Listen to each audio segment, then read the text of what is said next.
Hello everybody, we are going live again today, so thank you so much for being here, thank you for listening. It's going to be an amazing one today, yet again. We've got my good friend Ife Thomas coming over, or Ife Thomas, I can't even pronounce it then people, so yeah, no, thank you so much for showing up people. I see we got a few faces coming in already. So yeah, we got Ife coming in at the moment. It's going to be a great show because also it's the first time that I've had a woman on the show or a lady. So I'm really excited for this today because so far it's all been men. So let's get a lady on here, and she's so inspiring as well, and that's why I've got her over today. So yeah, here she is. So I really can't wait for this episode, guys. So tune in, people, listen in because Ife is so inspiring. Here she comes.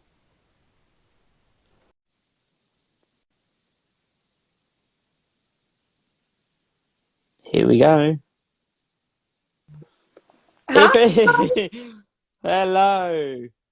Hello, Ryan. How are you doing, Ife? Very, very good. Thank you so much. I'm doing really well. I'm so excited that I'm the first woman on your show.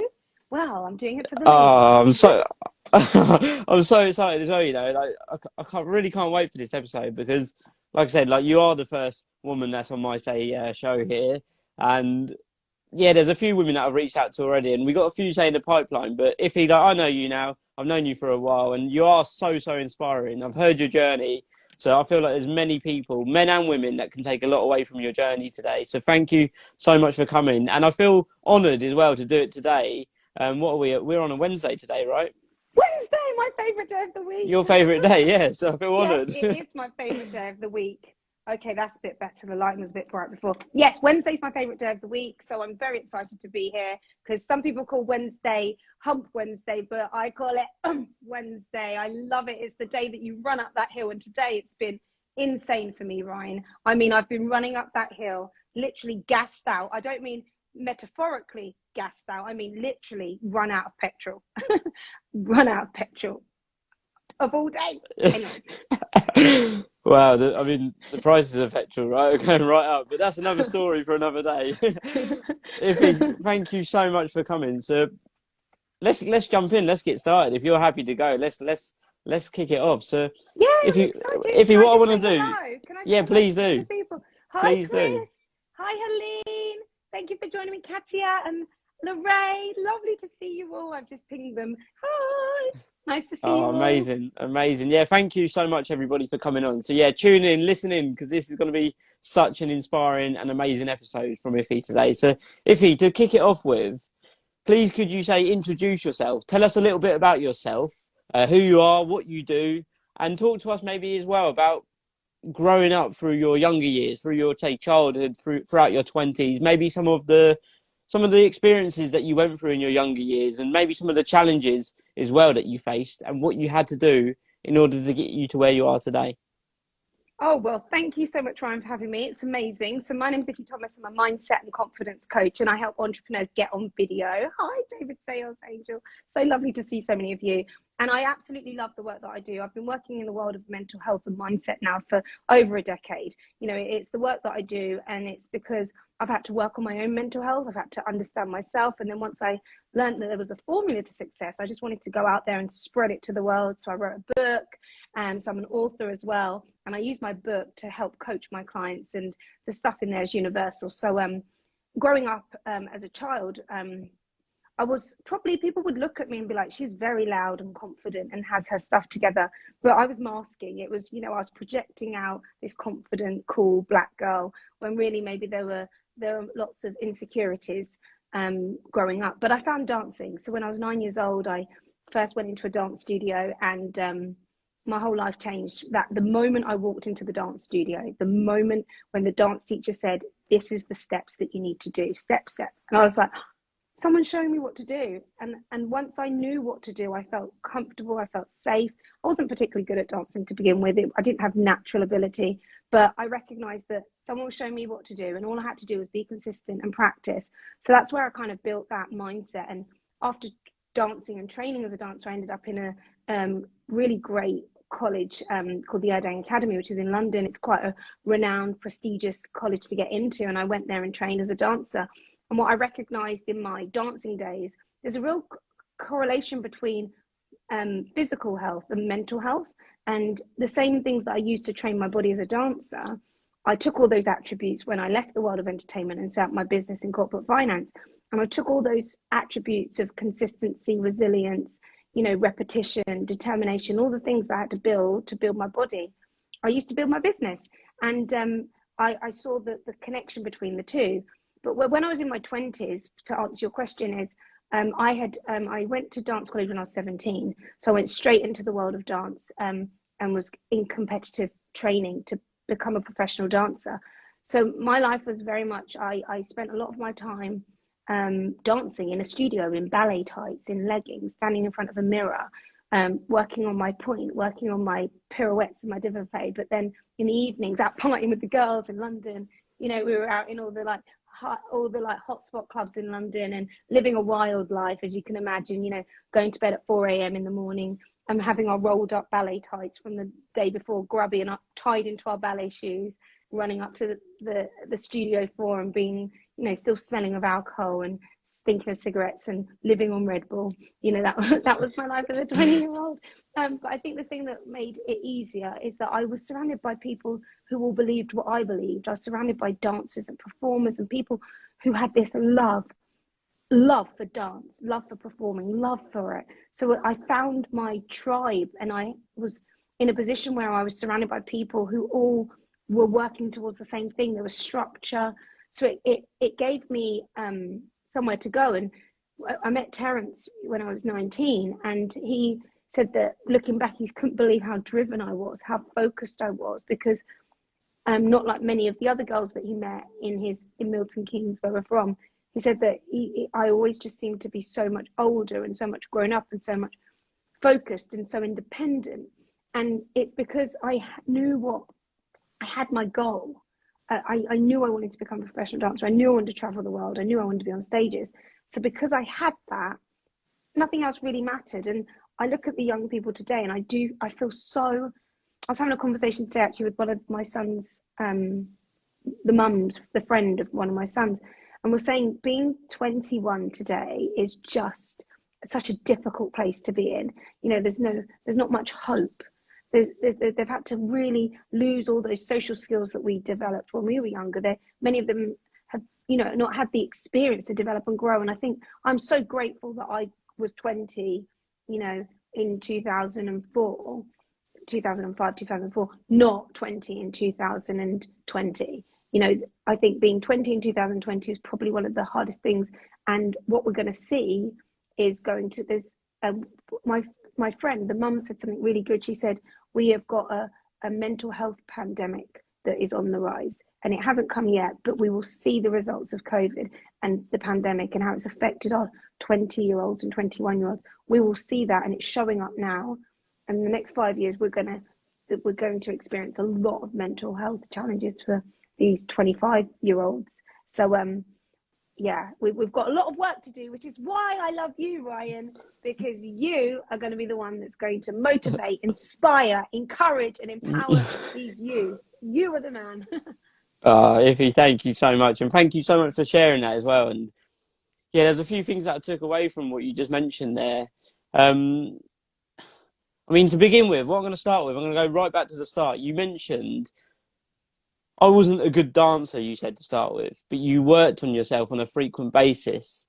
So I believe practice doesn't make perfect, but practice makes progress and eventually makes permanent. So for anybody, say, listening, it could be a young man, young girl, anyone listening that wants to, say, start something maybe new that they've never tried before, what piece of advice or wisdom from your own experience could you give that person that's maybe worried about, say, taking that first step? Great question. And I love what you said. Practice makes progress, which makes permanent. Absolutely. I love those 3 Ps. I'd say, first of all, you have to decide what it is that you truly want. Because most people never actually commit and decide what they want, because we're so worried that we're going to choose the wrong thing, or we're going to put all the effort in and then it's not going to be the thing. I think the first step is have clarity. Be clear about, what do I really want and what does it look like? Once you know what you want and you own it, and I mean own it, so you say out loud, I want to be the fastest female in the world, or I want to have a business that turns over £100,000 and I want to spend my day working with animals because I want to be a vet. Whatever it is, but own it and be clear about it. That's the first challenge. Most people never decide.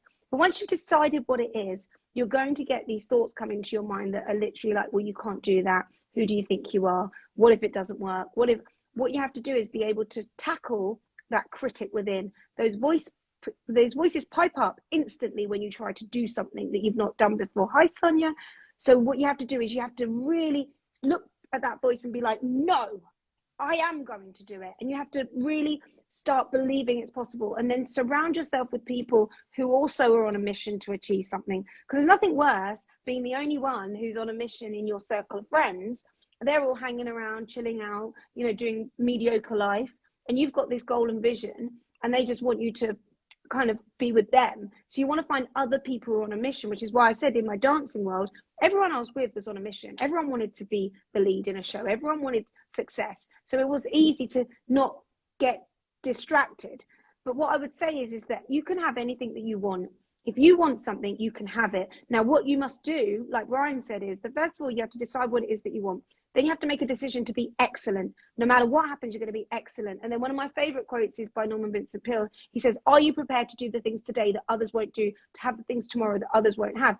So you have to be prepared to not fall asleep with the control because you're watching one Netflix after a Netflix. You have to be in a position where you're trying to keep your eyes open while you're trying to work on your business. There's been so many times where I'm literally like this, trying not to, because I'm writing some copy for my website, or because I'm trying to read or study a book. Like, be falling asleep because be so tired because you're working on something that's going to help you.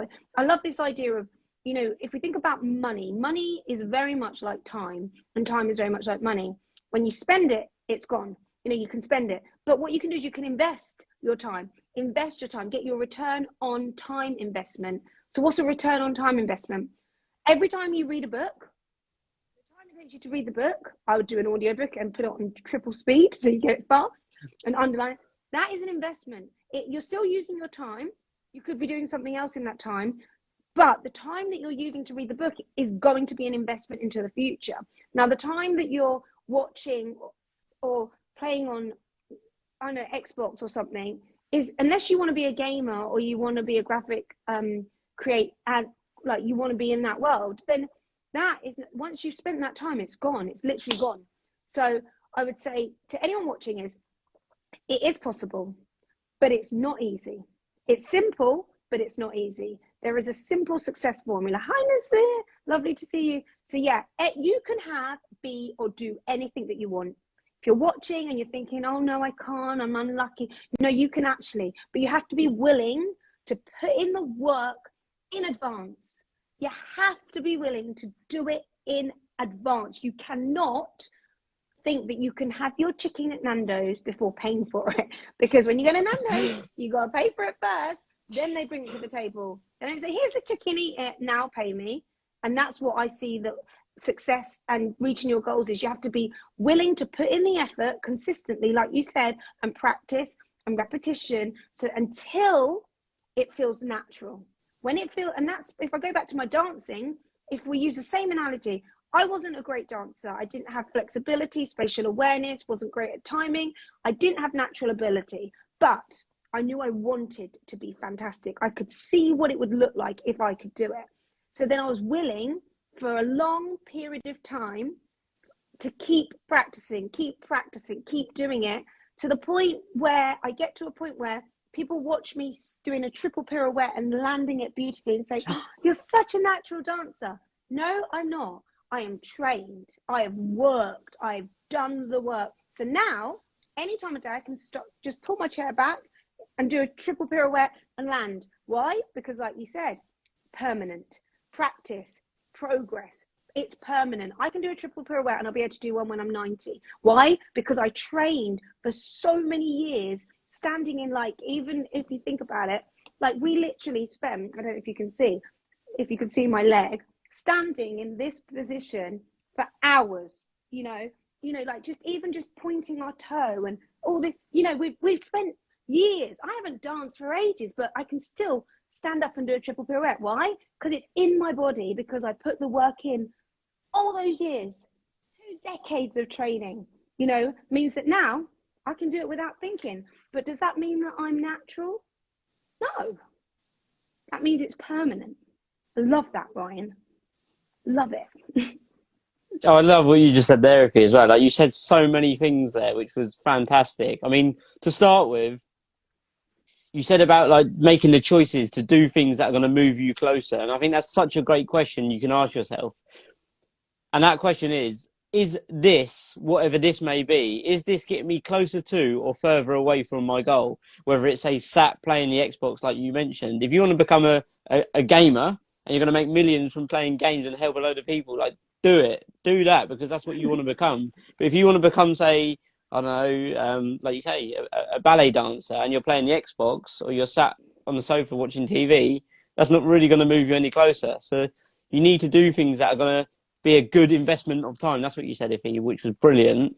I liked what you said about the Nando's as well. Like, you need to put in the work first. So you need to pay first for your Nando's before you reap the rewards. Like, the day you plant the seed is not the day you eat its fruit. Exactly. Oh, there was so much that I took away from that. It was brilliant. Yeah, delayed gratification as well. Like, you don't just show up once and become an expert at anything. It takes years of dedication, of showing up really when you don't want to, and it's that compound effect that builds on each other. Like you just said, was it the pirouette? Pirouette? Am I saying that right? Yeah, Like, you stood pirouette, there. yeah. Yeah, you stood there. Some people might look at that and go, well, that's pointless. You just stood still. Like, what's that doing? But it's the small things that compound on each other over time that Yes, build and it build and is. build for those big achievements, right? It's not those big steps really that do anything in our lives. The big steps quite often take us further away from where we want to go. It's the small steps that are compounded daily that are going to make us get closer to our goals. So I love what you said there, Ife. Yeah, it is that. And I think it's knowing that as well. I want to say hello to Miss Community Team. She's wonderful. Thank you for joining. Thank you. So many of you are enjoying the conversation. I don't know, is my camera still working? Are you back? Yes. Yeah, I got you. Okay. I love what you said about delaying gratification. It's at, oh, I think there's a delay, a little delay. I'll just keep speaking. I love what Les Brown said, that he said, he says, well, I don't know if it was Les Brown or basically what I've gathered from delaying gratification is that we live in a world where you can order something today on Amazon and it literally arrives 12 hours later on the same day now.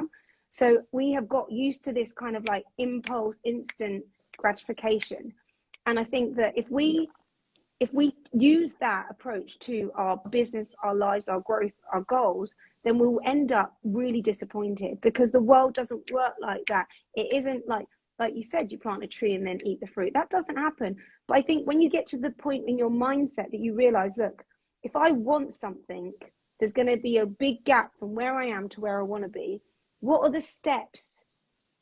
I look at it as like a gap analysis. So where am I now? Where do I want to be? What's the gap in between? What are the steps that I'm going to have to do? And each step could be 3 years, and there might be 10 steps.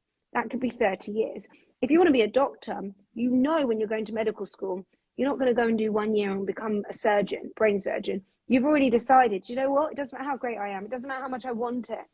The process for this is, it's 5 years. It's literally 5 years. You become a F2, a senior house officer. So you start off as a house officer, then you go to a senior house officer, then you go to a registrar, and then you go to a consultant. And then but each of these things are like 1 or 2 years, and you have to pass these exams. And then once you become a consultant, you've still got loads of work to do before you can be known as the expert. One of my friends is a consultant now, and the time it's taken her, I've had 3 careers in her doctor career. But the point is that when you decide what it is that you want, you have to be willing to do the work for as long as it takes. And if you're somebody who wasn't, struggle maybe academically, or you want to be a bodybuilder and you've always had weight problems, you have to just say to yourself, I'm going to times by 5. That's what I say, because I know that my inborn attributes, the things that I've been given, being autistic, I lack a lot of things that other people have naturally. So whenever I'm going to do something, if me and you were going to go and suddenly become chefs, and they said, right, to become a Michelin star chef, it's going to take 6 years. I'd be like, well, Ryan will do it in 6 years, but I'm going to tell myself, I'm going to say 6, 12, 18. Okay, I'm going to give it 18 years for me. And I already decided in advance, I'm going to stick at this for 18 years. I'm willing that it might take me 3 times as long as you, because I already know what my limitations are. But it doesn't mean, but the difference is I will keep going and someone else will stop. And then I'll get there and then they would have stopped and be like, wow, you're just so smart. I'll be like, no, I just decided in advance that I wasn't going to give up. That's the difference. You just say, I'm never going to give up. I don't care how long it takes. I'm never stopping. I'm never going to divert. And most people, they're in lanes. You get into your lane, you know where you're going, and then you look at your friend who's doing something else and seems to be making money and driving a nice car and living a lavish lifestyle. And you go, I'm not going to do that anymore. I'm going to do what they're doing. And then you have to start at the back of the queue again. And then you get halfway there and then you see someone else doing something. You go, I'm going to go and do that. The problem is people jump lanes too many times. If you just stay in the lane, the thing that you want, and keep going for as long as it takes, you will always arrive there. I've watched it with my son. 8 years we've been working on him being able to really be able to take control of his thoughts, his brain, his mind, and be accepted in society, and to be able to go to the best schools and to be able to do his exams. And 8 years of helping him. We didn't just do what all the other parents do who've got kids with autism. We did everything that was possibly out there. We tried everything: neurofeedback, brain training, the food, everything, everything I could find. I did it because I was like, I'm not going to give up on my son. Never. Where there's many people who've got autistic children who have come to the idea that it's a sentence and they'll just do the best that they can with what they have. I'm like, no, we're not going to do the best we can with what we have. We're going to expand what we have and get the best that we can from outside to help enhance what we have. It's a completely different attitude. So, and that's how I apply everything that I do. I am never going to stand still, ever. Oh, that attitude, if it is like amazing. And as soon as you said that there, what sprung into my mind was the quote that says, "Don't let good enough be good enough." Because so many people just settle for a good life. Like, why have a good life when you can have a great life, when you can have an amazing life, when you can have, say, an awesome life? You can have any life you want. Why settle for a good life? Like, good. When people say, "Oh yeah, that's good," what's a good life? So I like what you said there. Is like, I'm gonna get outside sources so we can make it better than just good. Like, nobody wants just good. But yeah, there was just so much that you said there, which was fantastic. Oh my God, I don't even know where to start. There's just so much. That's so good. I can't wait to just listen to this back as well. And like everyone here, I see all the feedback that's coming through as well. So, it's incredible. So, yeah, again, I just want to say thank you so much for everyone for being here. So just, carrying on. So, yeah, where do I want to go down this route? What I just said there. So, yeah, so many people say they're not willing to put in that effort or that delayed gratification. They want that instant results. And yeah, you mentioned about, say, staying on your track in life, staying on your path, because we need to focus in life. Like, we need to be focused on our end goal, maybe begin with the end in mind. So focus stands for follow one course until successful. Because you mentioned Ife about people were like, they're on their little path of purpose, and then they see someone else zoom past them and they're like, actually, I'm going to go here. And they just divert path. Then actually someone's gone that way, so they go this way. And then they're swapping lanes, but they're so quick. They haven't given things chance to unfold and start to see anything. Because Simon Sinek says it well. He says, you go to the gym once, you go home, you see nothing. You go to the gym twice, you go home, you see nothing. You go to the gym, and he just keeps going. You go to the gym, you could go to the gym for a month and not see a single thing. You go to the gym for 6 months, you'll start seeing things. You go to the gym for a year and you might look in the mirror and go, oh my God, look how well I've done. But things are not overnight, right? So focus. They're not overnight. Focus, stay in your lane as well. Just imagine a swimmer. They say like winners focus on winning, losers focus on winners. So stay in your lane, stay focused on your end goal, and stay on that path, stay in that track. And you will, like Ife said, you will eventually get there in the end. Yeah, you so will. And I love that because it reminds me of a quote what Oprah Winfrey says. She says, if you're running a race as fast as you can, the amount of energy it takes for you to look to see how close the other person is next to you can be the very thing that slows you down. Because if you think about when they 100-meter sprints, the winner wins by like zero point 0.0 of a second. So if you're focused on what other people are doing, you are literally, your eyes aren't on your game. And from a mental health standpoint as well, when you are constantly switching lanes and trying to find a faster, easier route and keep jumping, what it does is it creates anxiety in the body because you then are living in this state of scarcity. I meet a lot of people, many entrepreneurs who are in this state of scarcity. They're so scared that they're missing out, so scared that they're not as good as the person next to them. And that scarcity creates the vibration internally. And when you have that energy, because what happens is your body moves into a state of fear, and then the fear starts to create this on a cellular level, you're vibrating this negative energy. But instead, most people don't go, ah! Most people hold it in, don't they? They suppress it. So they suppress all of that energy. And the more and more they suppress it, what happens is it creates that anxiety. And you can see it. It's like this nervous energy. Oh, I better go there. Oh, I better go there. They're scrolling on Instagram. They're going from one thing to the other. They can't. And then they say they're overwhelmed. And so what I find is that the way to override that feeling of anxiety and overwhelm is to have a clear goal, to have a clear idea of where you're going. Trust that you are going the right way, not just because you thought it is, because part of what the work I do is I won't do anything unless I have a plan. I just won't. I refuse to do it. I will never walk out my front door and be like, how do I get to Ryan's house? I know, I'll just get in my car and hope to get there. You know, I would never do that. I would want a plan, and I'd speak to you first. I want your postcode. I want your address. I want to know what's the best road. And then when I know all this stuff, I will be so confident in my car getting to you because I know. But imagine I get in the car and I'm like, I kind of want to go there. And then I see someone say, we're going to a party and it's in Manchester. Oh, I'll go there with you. And then I lose those people. And I'm like, where am I going? Oh, I'll go back to, oh, where am I going? And it's so easy to get distracted. So the idea, it actually benefits individually you. If you decide what it is that you want, you find people who've been where you want to be, you ask them how they got there, then you follow the same road, the same paths as they did. But because they've already been there, they'll know where all the roadblocks are, where all the dead ends are, where all the potholes are. They'll know where all the problems are. And they'll say, look, if I was to do it again, this is what I wouldn't do. For me, I wouldn't invest in a £10,000 website. When I started my business, we invested in a £10,000 website that we had purposely made. Back in 2015, we had our own purpose-built PHP website where it was.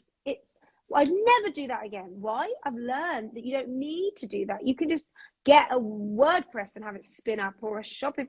Like, you don't need that. But what I'm saying is, anyone who is going to try and get where I am today, if anyone says, I want to be a speaker, a paid speaker, I want to be on platforms, I want to have my book, I want to have a business, I would tell them, these are the things I wouldn't do if I was to do it again. And this is the road. And then if they trust me, they will just go on that road. Look, Mimi's just joined. Nice to see you, Mimi.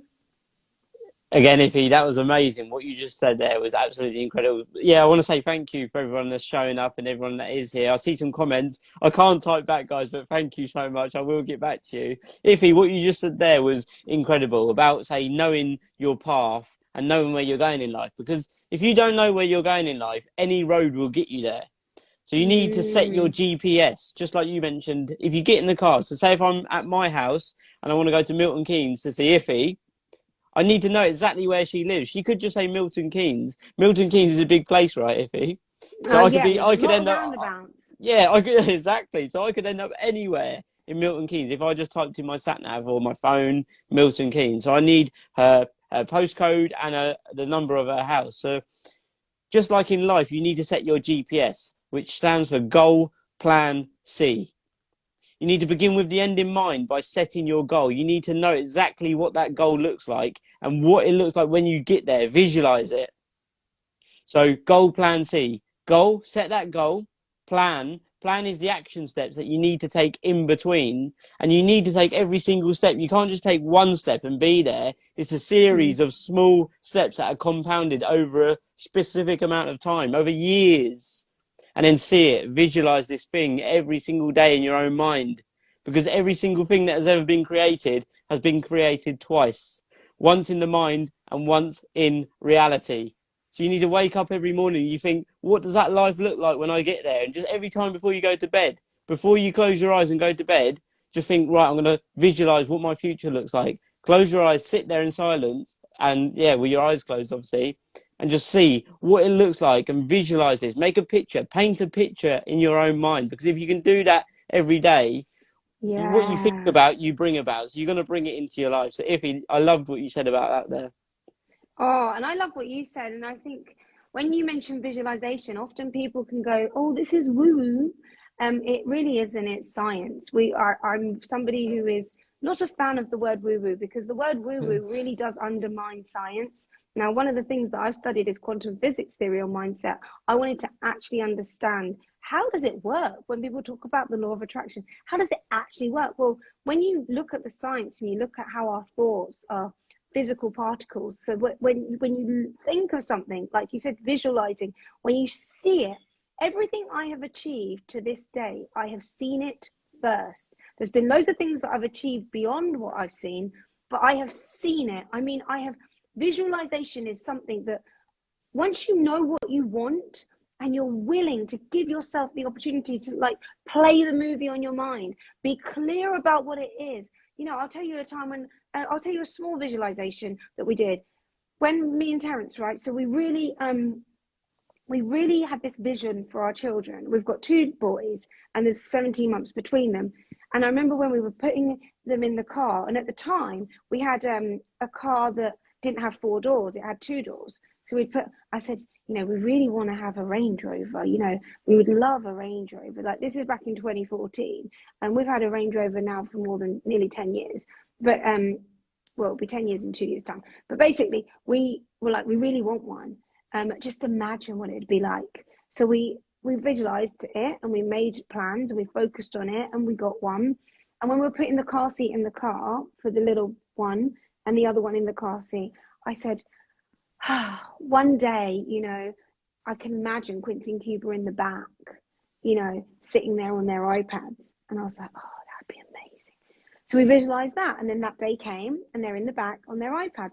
We were like, oh my gosh, imagine how great it would be if instead of us carrying them in the car, they could open the door, get in the car and put their seatbelt on themselves. Because you go for this period where you're carrying them in and you're putting the seatbelt on. So imagine the day they can put their own seatbelt on. And we used to visualize getting in the car, all 4 of us opening the door and all of us putting our seatbelts and looking back. And then we said, and imagine if when we get there, they can unplug their seatbelts. When the day happened, we were training them to do it. So we used to show them over and over again for weeks, and then how to push their little fingers in the thing to open the seatbelt. And when it happened, me and Terry looked at each other and we were like, boys, put your seatbelts on then. And they went, we were like, we visualized this, and it was exactly like we visualized it. And then when they got out the car, we were like, ah! Like we'd seen it. And I know it sounds small, but the thought when you're carrying your children and it's for years and you're visualizing them actually doing it. Now they're big boys. They get in, and we're just like, this is amazing, you know. And that's the thing about visualization. It's whatever you want, you can have. So I'll give you that tiny little example, which is a big example. But imagine if you have 10-year-old children who can't put their own seatbelts on. That would be quite difficult, because there are. And then we've other things to visualize. So we visualized that Terence, he wanted his dream car. His R8. He's got an R8. Didn't even know what one was when he told me he wanted one. It was 2010. He was like, I'd love an R8. Like, at the time, we were like, what the blooming hell? No way could we. Yeah, he put the picture of it on the vision board, and we would go to bed and he'd imagine being it, visualize it. We went and test drove it. We went and felt what it felt like. When we went to test drive it, we didn't have enough money to even pay 10% of the R8, let alone have a whole one. And he went and test drove it, and that was 2015. And then 2016, 17, 18, 19. And he was every day looking at the R rate, looking at the R rate, looking at the R rate. And then in 2020, he got it. He got his R rate. Now, he could have, he literally said that when he got in it, he wanted to cry. Because growing up in an area where he grew up in, like, not in a high income area, never thinking it was possible, visualizing it, living it, dreaming about it, meant that every decision that we made, you know, he got his R8. Like, he didn't visualize us getting married. So he's got his R8, we're not married. Because we didn't visualize it, we were visualizing the R8. So until we started visualizing getting married, we still weren't married, we're still not married. So the thing is whatever you think about grows. So you can, and there's many people who can have an R8 but won't buy one or won't have one. Not because they don't have the money, because they're not willing to choose that over something else. It's about a choice. You know, it is always about a choice. So it's about what you want. So I've got a friend who years ago was like, I really want a Range Rover. I said, well, get one. He now earns so much money and could easily afford one. He still don't have one. I just couldn't imagine, because he couldn't imagine himself having one. Even though he's got the funds, he still doesn't have one. What's that about? I said, did you ever visualize? He never test drove one. Because no matter how wealthy he comes, he's not going to have one because he doesn't believe it's possible. He doesn't think he's the type of person who has one. He'd rather keep that money in his bank. So that means he's never going to have one. It doesn't really matter. So that's the whole point of visualization, is you fixate on the thing that you want, and everything that you do is to get that thing, and then you can have it. It's really simple if you do it right. But most people go, oh, I can't have that. Oh, I couldn't do that. Oh, I couldn't possibly, you know? That was brilliant again, Ife. And yeah, again, what stood out there for me was just about believing that you can have that stuff. Like, the moment you doubt whether you can fly, you cease forever to be able to do it. So the moment you think, oh, I can't have that, you're never going to have it. You need to say to yourself, I will have that. I will get that. I do deserve it. And just imagine yourself being there every single day. And when you do that, when you have it in your mind that you're going to have that, like, no matter what, you're going to have it, your actions will then be, say, in line with making that vision become a reality, you know? Absolutely. And even to go to this far, like, say something, because I have a vision of what I want. I know people who would be like, oh, I would love to, I know, send my children to this certain school, yeah, but they don't want to drive to get there. So like, oh, I just want to walk. Well, then that's it. Then you can't have both things, you know. And it's as simple as that. Or if I said to myself, you know, I really want to go and see Trevor Nelson, but I don't want to drive all the way to Manchester. Well, then I don't get to see him then. Well, some other people will be like, I really want to see Trevor Nelson. I have to go and dance to his music. Well, then they will get in their car and they will drive to Manchester. The other person will be like, because they want it, but they're not willing to drive 3 hours to go there. And then when they see you at the party dancing, they're like, oh, they're so lucky. No, they made the sacrifice to drive for 3 hours because you weren't willing to do it. And it's the same thing when we talk about Netflix, and the same thing when we talk about where we spend our time on social media. If you truly want to achieve your goals and you are willing to put the effort in up front, and you're willing to sacrifice some of the things that you think are fun and easy. Les Brown says, do what's hard and necessary before what's fun and easy. If you're happy to do that and you're willing to do that, you will see the results. You know, there's so many Netflix series that I would love to watch. I would love it. It'd be brilliant to sit on a weekend and watch one after the other. But is that going to get me towards my goal? Like what you said, is it moving me closer to my goal? No. So even though I really want to, I have to decide what's more important to me. So if I sat and watched Netflix on the weekend, then I love this idea that where we are today is a result of all the things that we did in the past. Where we will be tomorrow is a result of the things that we do now. So I get a choice. If I really want to be a speaker on some of the big stages and get to meet Oprah Winfrey and work with the likes of Shonda Rhimes and Tyler Perry, the kind of people on my vision board that I really want to work with, then I have to decide in this moment, do I watch Netflix or do I read a book that's going to expand my mind? Yeah, it's a choice. Like time, return on time investment. Watching Will Smith's interview with Jada Pinkett, or reading a book about, or Your book. reading this book, Becoming, like, or reading this book, which is on my list, Messaging, and I've got this other book. You know, what else have I got? I've got Melissa's book. I've got Oh, all these nice. books that are on my hit list. I can read these books that are going to expand my mind, or I can watch an interview with Will Smith and Jada Pinkett and then get involved in the comments. I get to decide where I spend my time. Am I going to get a return on my time investment watching the news and responding? Or do I read a book, get an audio book, go in a clubhouse room and meet some like-minded people? It's about being intentional.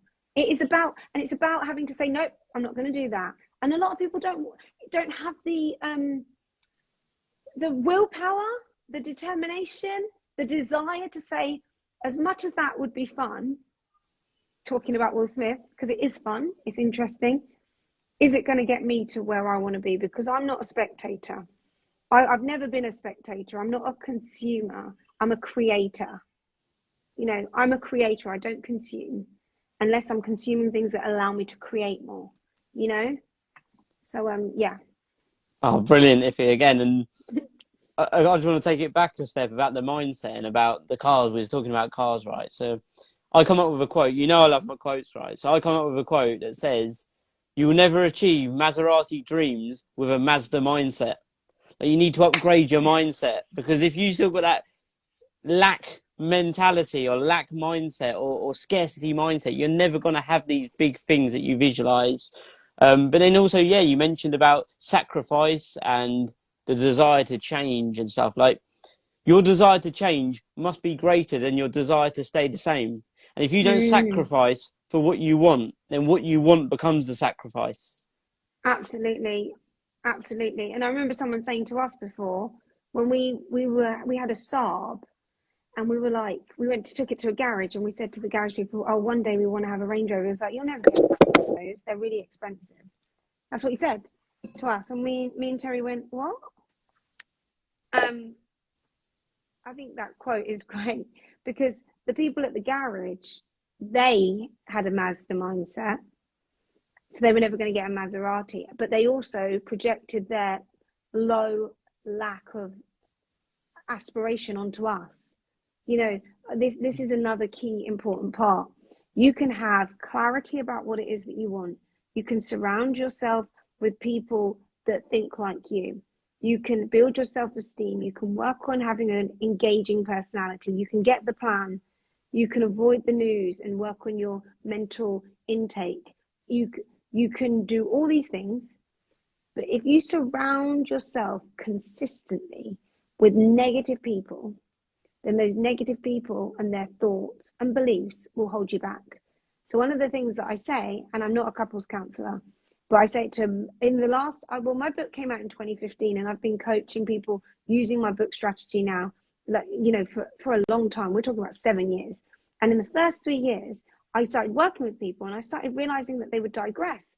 And when I did the work and said, look, what's stopping you? What's holding you back? It was always a partner. It was either a partner or a parent. The person in their closest proximity was actually was not supporting the development and the growth of the mindset. They were undermining it. Hi, Becca. Hi, Diamond. Thank you for being here. So this is the one thing I will say to anyone watching.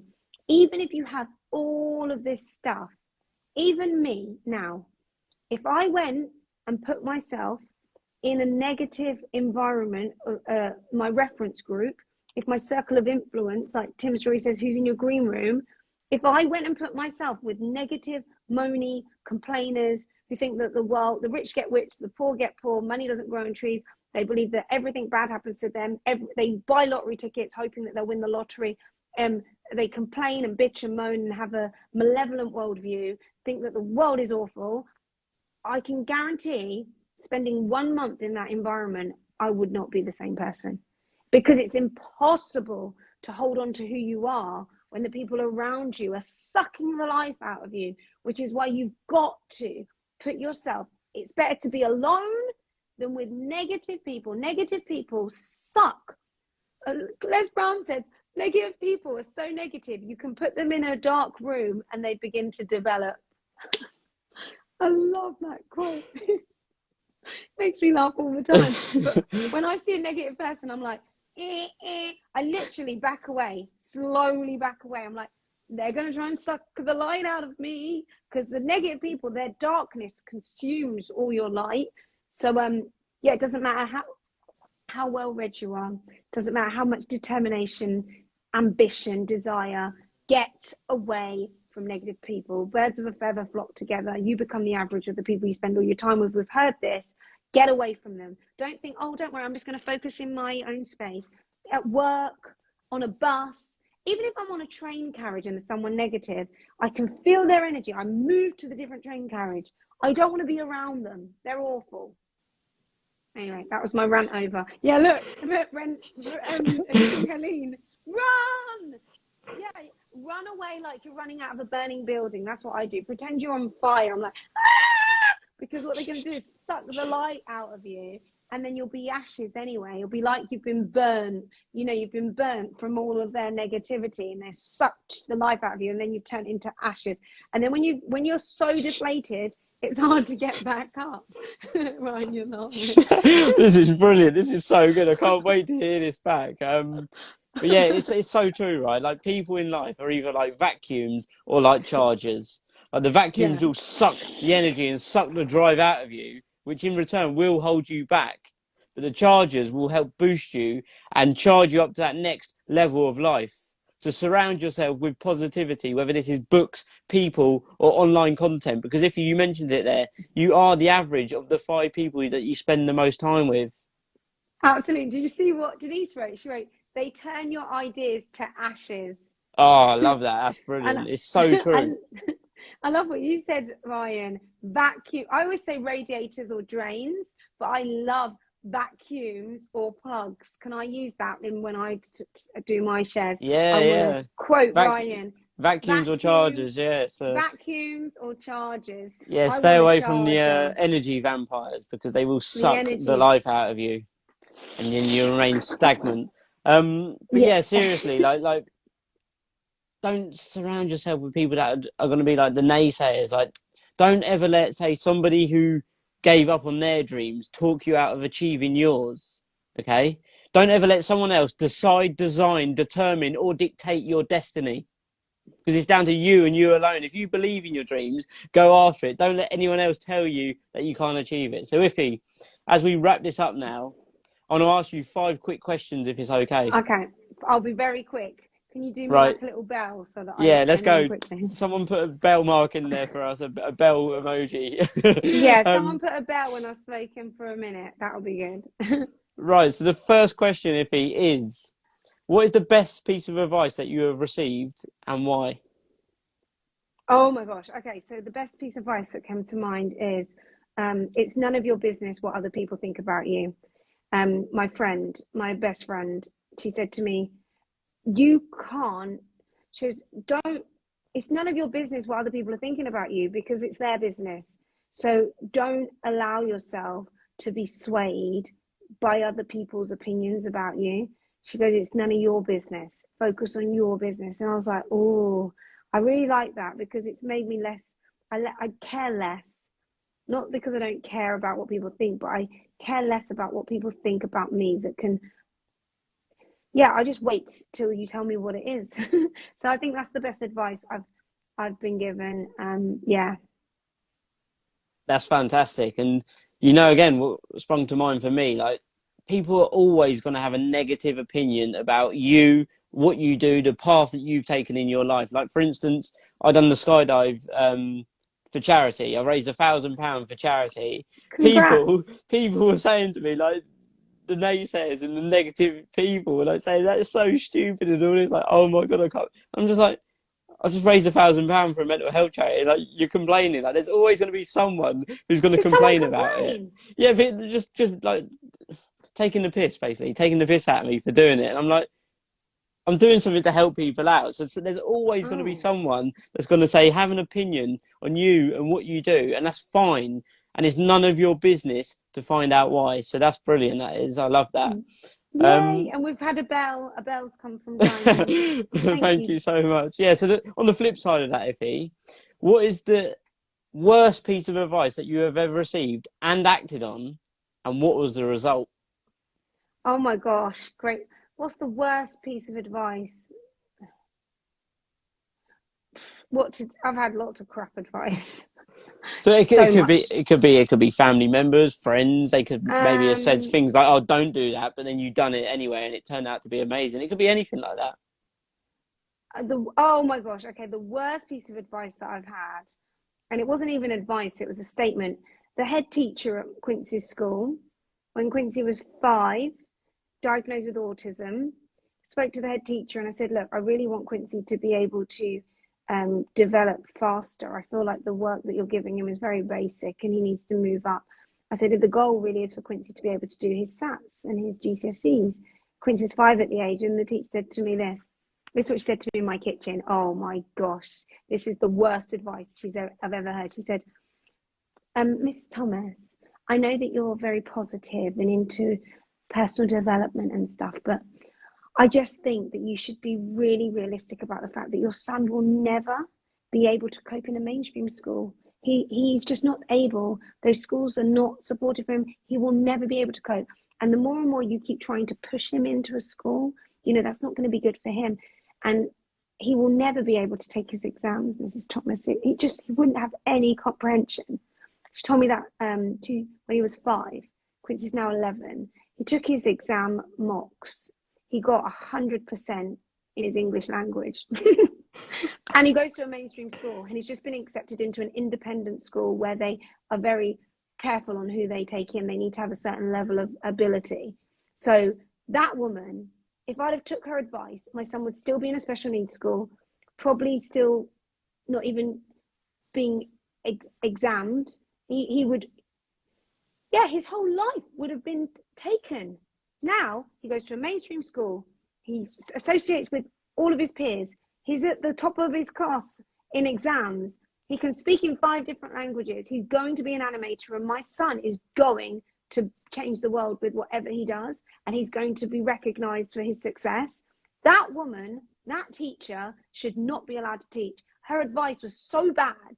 And I bet I'm not the first person she said that to. She said to me, he will never be able to cope in a mainstream school, and he will never be able to take his exams. And I should just be realistic. And she said I should be realistic and I should stop pushing. Worst advice I've ever received in my life, which means now when someone tells me something, I always fact check it. I'm always like, where's that coming from? Wow, Yeah. wow, thank know. you, Ivy, for sharing that, and well done to your son as well. Like, what a legend for going on and actually doing it itself. So well done for him. And oh my God, like, I'll tell you what really stood out for me then. And again, another sort of quote that come to mind would be like, never let somebody else's limiting beliefs limit your achievements, ever. Because so many You're so people say, right. you can't do that. And then all of a sudden we've listened to their, you can't do that. And then you can believe that bullshit, or you can just say, "No, I'm gonna prove you wrong. I'm gonna show you that I can do it. Like, you watch me." Who said it? Muhammad Ali, wasn't it? I'll show you how great I am. I'm sure it was Muhammad Ali said that. Like, Oh, I just love that. show him how to do it. There's another quote that says, first they'll tell you you can't do it, then they'll laugh at you, and then they'll love you, or something like that. Like, No, yeah, something like that. I think I've heard one that says, first they'll laugh at you, second they'll support you, third they'll probably pay you to teach them. I like that, and that's so true, isn't it? They're laughing at you, but I love what Denise said. That's the thing is that lots of people have been robbed. Lots of people have been robbed from their dreams because they've got people, naysayers, telling them that they're not able. People who are in a position of power, a position of authority, people who are older, they can impress their beliefs, like you said, their limiting beliefs about what they believe and their expectations for your life can be so low that you can actually take on board what they've said and actually reduce your whole life to their standards. It is frigging scary that we live in a world where people can actually confidently tell people they can't do things, that they don't, just things that they don't believe they can do. And I think that's the thing that Will Smith says ages ago. He said, you have to believe in something that you've not seen before. Like back to you saying believe, you have to believe that something different can happen. And I suppose for me, the moment I've had this mindset for decades now, but what I would say is there was a shift, a massive mental shift for me. And it was in 2008. In 2008, everything changed about possibilities. Could you know what happened in 2008? I think so. Yeah, talk to us.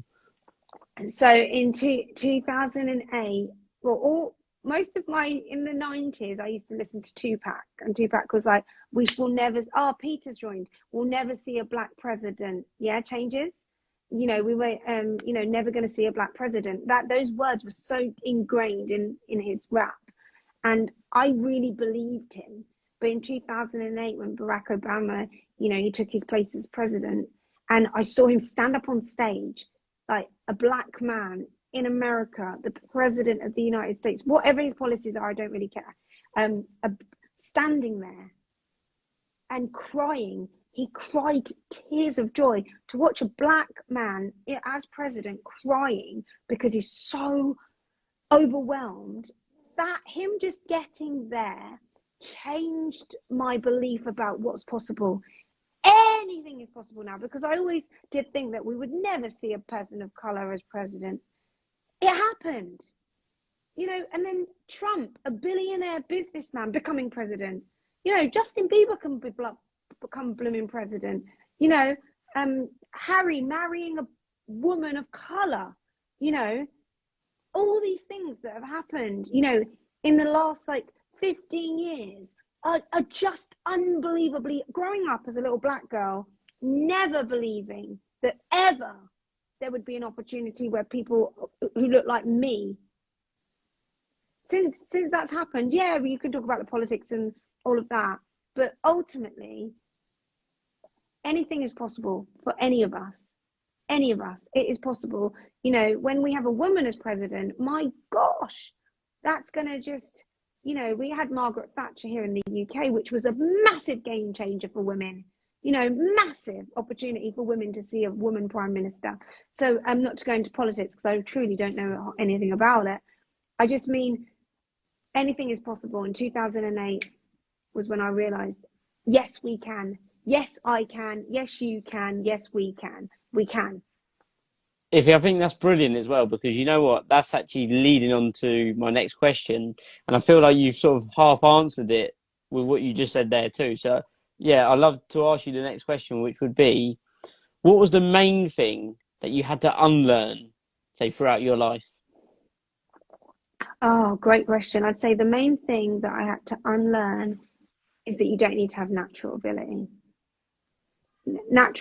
The things that you're born with do not determine your success in life. It's the things you acquire and your attitude.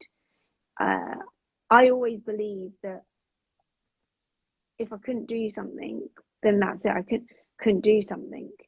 And when I started studying the brain and neuroscience and understanding neurology and understanding that our brain is not fixed, our brain is flexible, and that we can train our brain and we can create neural pathways and we can create these deep grooves in the way that we think. When I found out, when I read The Brain That Changes Itself, and I watched Barbara Arrowsmith do a TED talk, and when I started studying how fascinating the brain is, it changed everything, because I truly believed that I was thick. I really believed I was thick, that I couldn't learn, that I was stupid. I used to use my visual memory to memorize answers, even if I didn't understand them. I really believe that you cannot become more mentally. And when I discovered that our brains are not fixed and that we can learn anything, it was a game changer for me, because I was like, my gosh, you know, people say to me, oh, if you're so intelligent, you're so smart, you know so much. I'm like, if you could have met me when I was 13 or when I was 7 at school, when I was struggling, you know, even to read and speak, like to read out loud in the classroom was so hard. And so what I'd do is I'd memorize the text so that I could make it look like I was reading it in the classroom. You know, I'm autistic. I only discovered that when I was 30. So I've only known for 7 years that I'm autistic. If I'd have discovered that when I was younger, I wouldn't have gone through my whole life thinking the only thing I'm good at is dancing. But that could be my superpower, because I found one thing. But there's many people who go through life who are autistic, who have neural development disorders, who actually don't find one thing. And because they don't find one thing, they believe that they are not good enough, that they're worthless, and that everyone else is worth more. And then that leads to depression, anxiety, mental health, and potentially suicidal thoughts that can lead to taking their own lives. So it is the biggest thing that I'm on a mission to get people is to believe in themselves, and to change their brains to believe that anything is possible. Just like Diane said, anything is possible. And it's not a throwaway comment. It actually is possible. It doesn't matter who you are. That was the biggest game changer in my life, because I know if I decided to date and I said, Ryan, I want to become a pilot, I know I could be.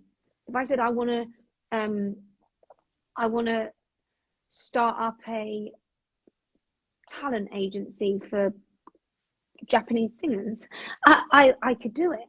You know, I know that I can do anything I want to, and I will make it a success. It might take me 10, 20 years, but I believe in myself so much. I know I am able and capable to do anything, and that the world is conspiring for me to succeed, and it's conspiring for you to succeed. It's conspiring for us to succeed.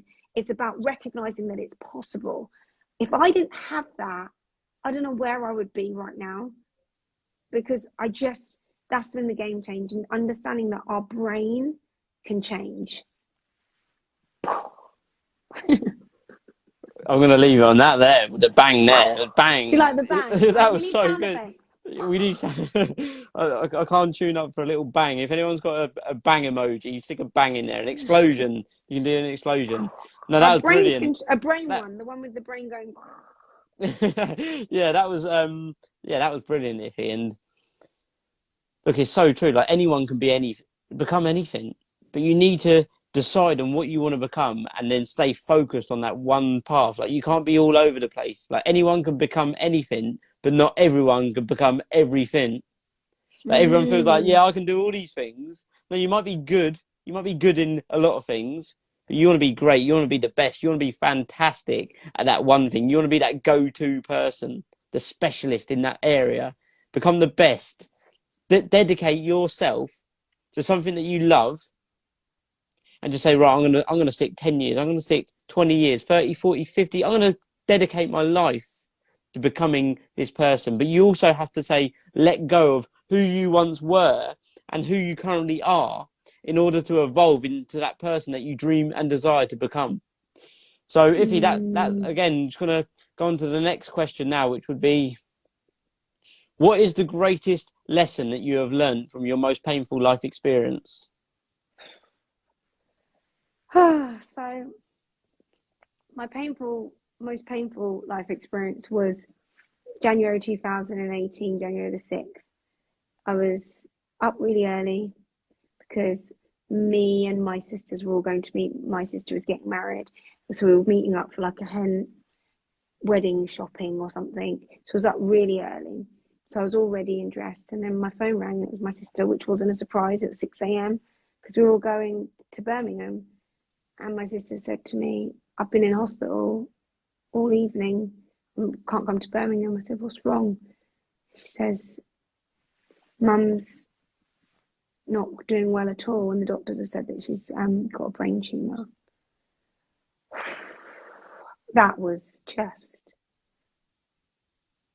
sickening, like so sick, like just felt like I couldn't feel my arms, my legs. I felt so sick. I said, what do you mean? I said, they don't know much about it yet, but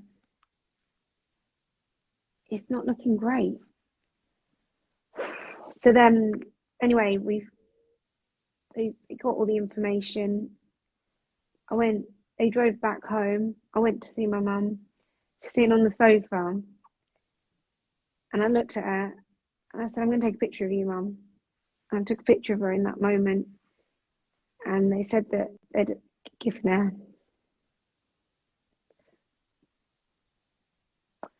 this 8 weeks to live. That was hard, the worst. Because 8 weeks is just such a short amount of time. And I was like, no, we don't have, this is not the time. So I went into, right, let's just, it can't be 8 weeks, there's got to be a solution. And me being me, I'm like, we will go to every doctor and we will figure this out. And I just felt like I had no control, none. I'm not the oldest in the family. I'm not like the one that people listen to much. I'm the one in the family that's, the dancer. And I've got older brothers and sisters, and everyone else is more grown up.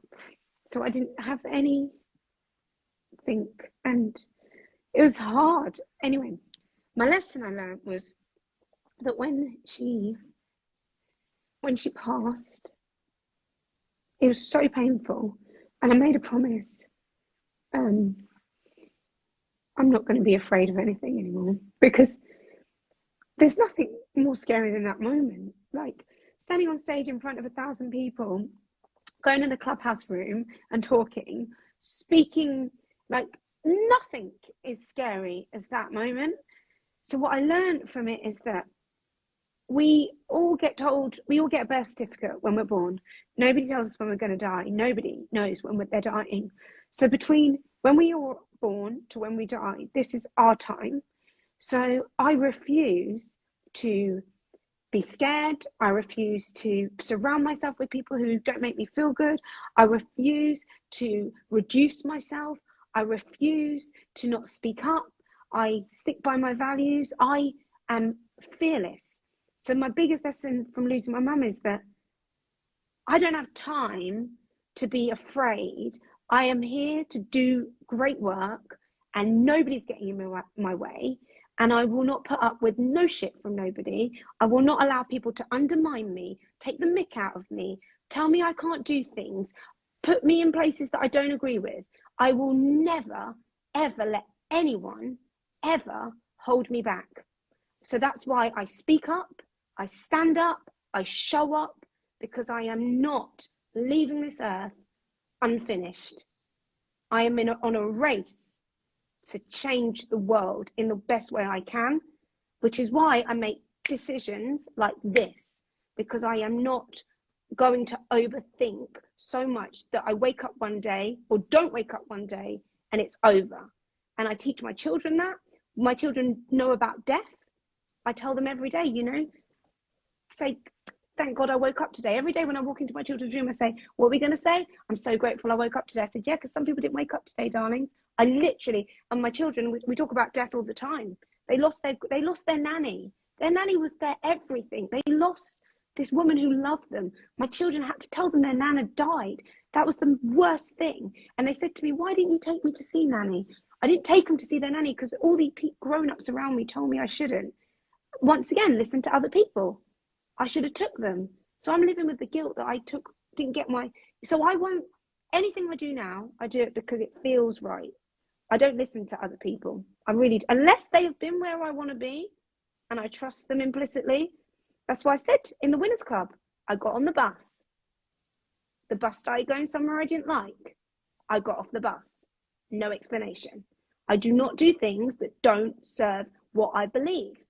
Now, that's not to say that I'm always right, but I refuse to go on that road in a direction where I don't know where it's taking me, because I've got things to do.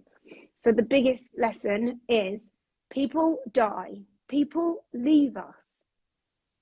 And we have to the world keeps moving. So we have to keep moving. And we can't keep stopping because we're afraid of what other people might say, or if we look silly, or if people criticize us. I don't care. I honestly don't care I really don't care what people have to say about me. If you're not with me and you don't believe in me, then I don't care. Carry on doing your life, because on my deathbed, those people are not going to be around me. They're not even going to know that I've passed probably for at least 24 hours before, someone posts about it. So I don't care. And neither should anyone. We shouldn't care what other people who aren't with us, who aren't cheering for us. That's why I've dedicated myself to be a cheerleader for people like you, Ryan. I cheer for people because I know what it feels like to have someone cheering for you. My mum cheered for me every day of my life. My mum chose me. My mum believed in me. My mum cheered for me. And that is what I can do. I can take that part of my mum and I can cheer for others. I love cheering for people because I feel like it's my mum through me. I'm like, go on, Ryan, you can do it. I'm a cheerleader. I will cheer, cheer, cheer. But at the same time, no one will take the piss out of me. As much as I'm smiley and iffy, no one takes the piss out of me ever, because I won't allow it. So I've got a little sting. My mum was a Scorpio, and they say Scorpios have a sting. I've got my mum's sting. Since she passed away, my mum had a sting. She's a Scorpio. Her sting is what I've taken away from the pain of losing her. I have that sting that she had. Like, I can sting now. Like, I will sting you. I'm lost for words, Ife. I just want to start by saying thank you so much for being your true, authentic, genuine self, because that takes a lot for someone to come on and just be their self. Like, not many people would do that. So I just want to say thank you. And everyone else in the chat did as well. So thank you so much for sharing that with us about your mum there, because I could only just imagine, say, from your perspective, your point of view, what that must have felt like. But I made a quote up and it says, sometimes your most profound periods of pain can also turn out to be your greatest gifts of growth. And you have to grow through what you go through. And that sounds iffy. That's what you've done. You've grown through what you've gone through. So just as you mentioned, like you mentioned about the birth and the death certificate, like I've used that a few times because I think that's so, so good. Like in life, not many things are 100% guaranteed, but two things are: we are all born and we will all die. But it's what we do with the opportunity between these two events that really matter most. So let the reality of death put urgency into living your life today, because if you mentioned it, we don't have time. We don't have time. People feel like they're just existing, believing that tomorrow is guaranteed. They feel like they're guaranteed to open their eyes tomorrow. That's not the truth at all. Like, somebody asked me to do a write-up. It's not a podcast. It was a write-up. And I've got a lot going on at the moment, but I had a bit of spare time earlier. So I sat down for about an hour and a half, and it's a 3.5-page write-up. And they wanted to know a bit about my journey.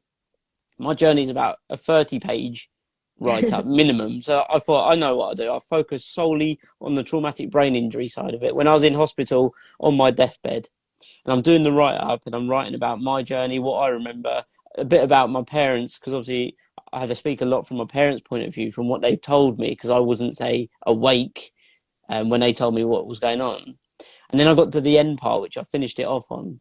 And earlier, and this isn't a word of a lie, I haven't even told my parents, they're downstairs. I sat here and I started crying. I really started crying. You know why? Because so many people are just believing that tomorrow is guaranteed. Like they're thinking they're going to wake up tomorrow. Just imagine this. You leave the door, you leave your house, and you say, see you later, to your mum, to your dad, to your brother, sister, girlfriend, boyfriend. See you later. Is that guaranteed? No, it's not. It's not guaranteed at all. And those doctors, like that teacher that said to your son, he's never going to be able to do this. Those doctors said to me, about me, pull that plug on that boy. Put the plug on his life, because he is never, ever going to wake up. That boy will never wake up. But my dad said no. My dad said no fucking way. And by my dad doing that, that's the reason why I'm here today, because my dad said no.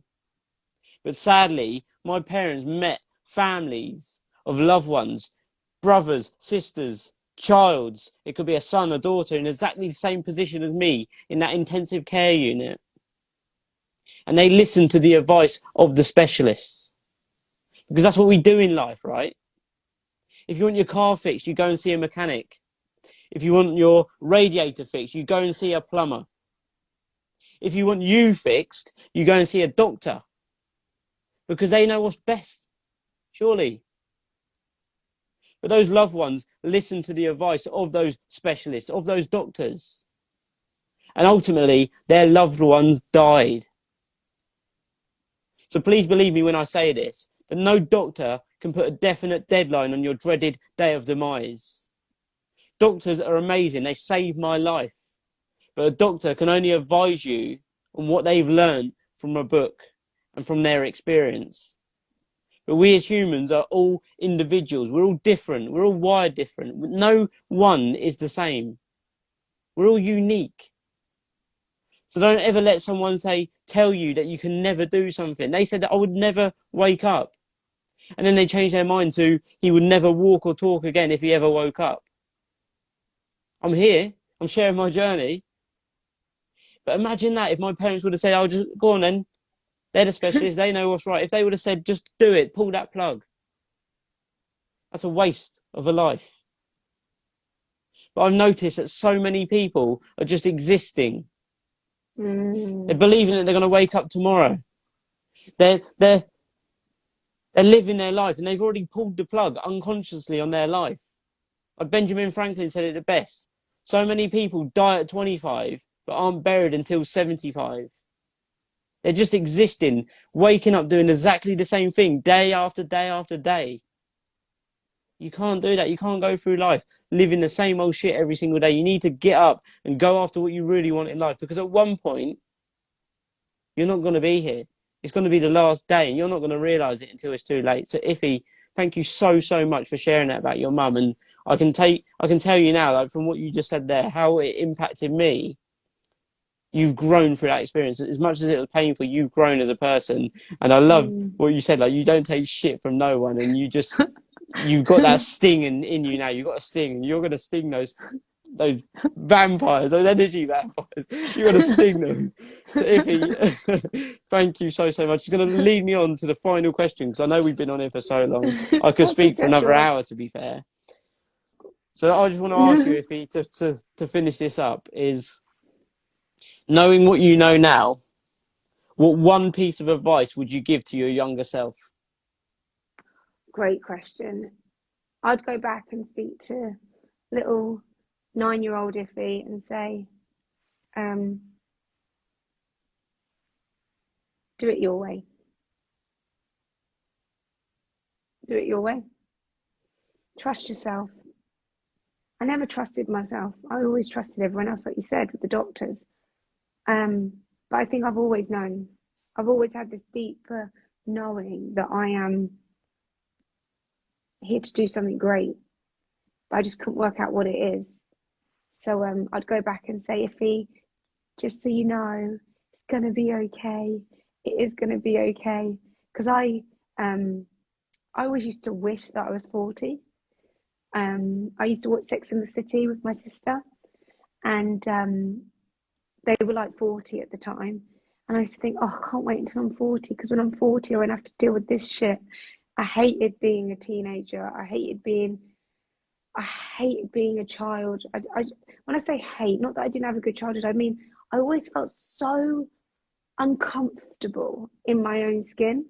And I just thought, when I'm 40, I'm going to be the boss of my life. I'm not 40 yet, I will be in a couple of years, but I was always looking forward to becoming an adult and being able to do things my way. And I think if I was to go back to my younger self, I'd say, Ife, everything's going to be okay.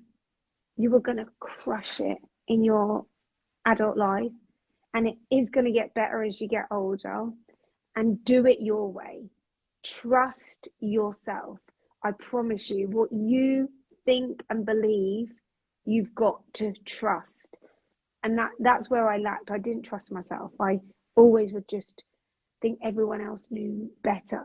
But now I trust myself, which means I don't have anxiety. I don't have depression. I love myself. I trust myself. I know that I can cope with whatever life throws at me, no matter how bad it gets.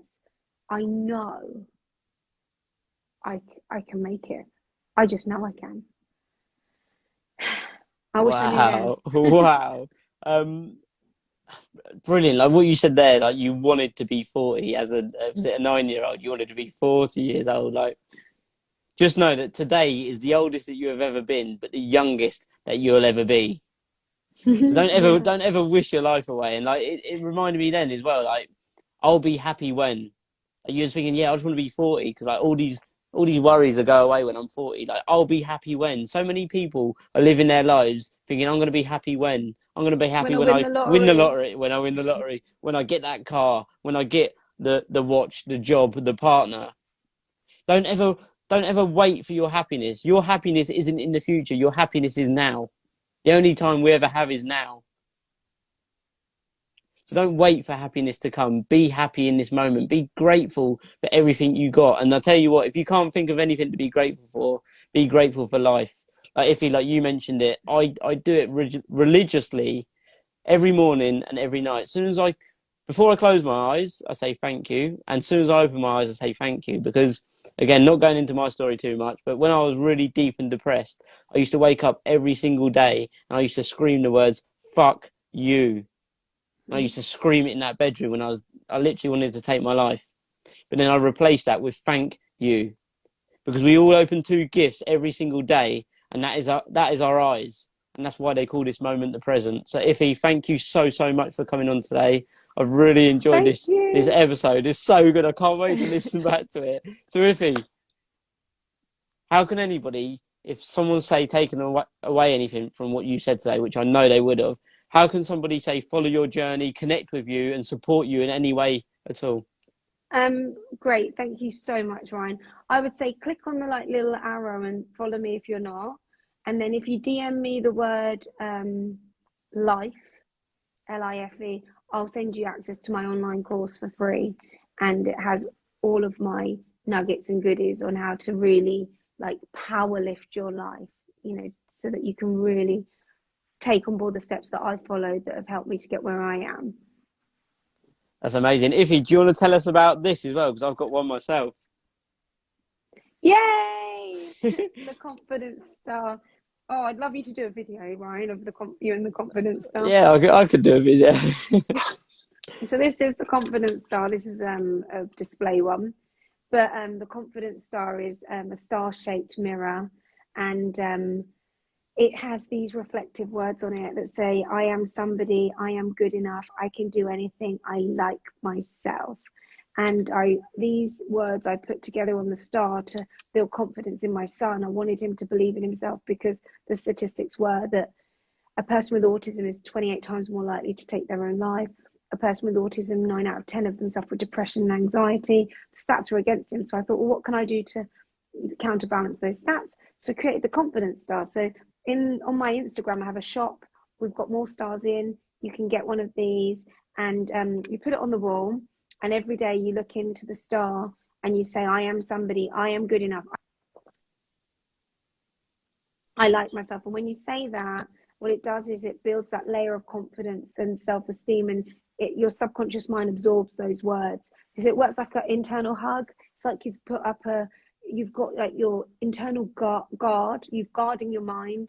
And absolutely, it's made massive difference, not just in children, in adults. They're in schools, homes, hotels, police stations, hospitals. They're in Australia, America, Canada, Somalia, France. They're all over the world. And my goal is to have one in every single home, and for people to use it daily, like the same level. You brush your teeth every day, you look into the confidence star every day. That's my goal. That's the mission I'm on, Ryan. I'm getting a star in every single frigging home, so we can reduce mental health and get people to really like and love themselves. Oh, Iffy, I love it so much. And yeah, guys, if you haven't done so already, go over to Iffy's page, give her a follow, and go and get one of her stars. Because just remember, it's about repetition. And if you speak that into your life every single day, like I say, I made a quote that says, you become what you both consciously and unconsciously consistently consume. Because think of it this way, your mind is like a factory, and the ingredients that you are putting into it will be used to make the final product, which is your life. So get over there, get yourself a star, and give Ife a follow. Ife, thank you so much for that today. Thank you everybody for coming on. I've really enjoyed this episode, the longest one yet as well. Is it? Well, you've got two chat boxes. That's why me and you together. My phone's literally running out of battery. It's like, you were supposed to be on this. But Yeah, thank you, Ryan. the bells are ringing. They are ringing. Thank you, Ryan, so much. Really appreciate you. And, you know, I really have my eyes set on you for the next generation. I really, truly believe that I can't share my message to, my message will reach the people who resonate with me, but your message will reach the people that resonate with you. And like I said, we've got a pandemic coming up. A mental health pandemic is coming. There is a wave. So you, I feel, need to be on the front line and out there sharing your story with as many young people as possible so that they can grab hold of their life, because the world needs you, Ryan. The world truly needs you. And there are people who are waiting to hear your message. So keep showing up and serve those people who need to hear from you. I'm excited. Thank you, Ife. Thank you so much. I really do appreciate your kind words and feedback. And yeah, no, I'm excited too, you know, because I've seen it. I've seen it in here. So whatever comes in here, it's going to come out there. So thank you so much, everyone. Thank you so much for your amazing comments. Thank Sorry, you. I haven't been able to reply to all of you here, but thank you so much. Go and watch this back. leave. Show your friends, show your family, show your children as well if you've got children.